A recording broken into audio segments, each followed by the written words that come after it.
Let's begin with the basics. On the left and right sides, you'll see the power rails.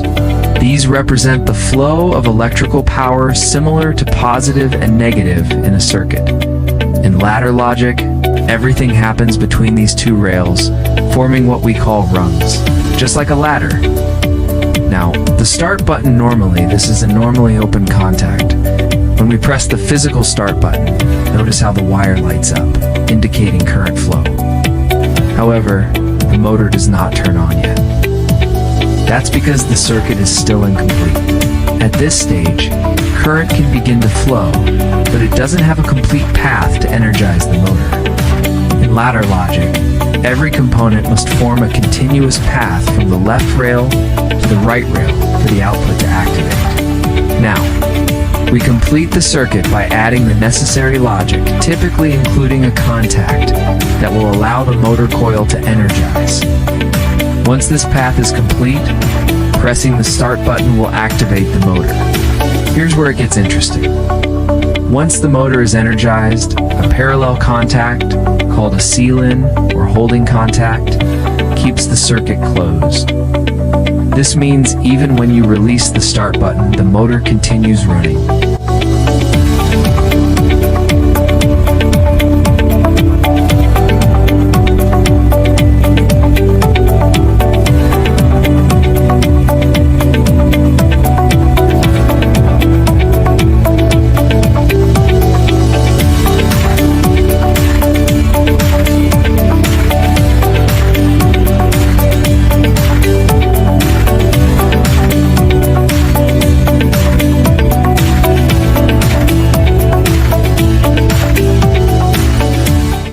This is the fundamental concept of a start-stop circuit using ladder logic simple, reliable, and widely used in industrial automation.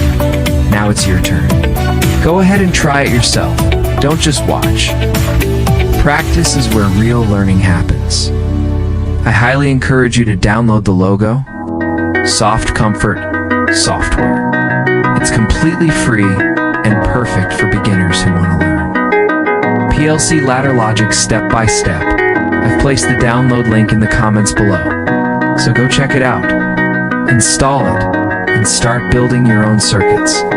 Try recreating this exact start, stop, and seal-in logic on your own. Once you get it working,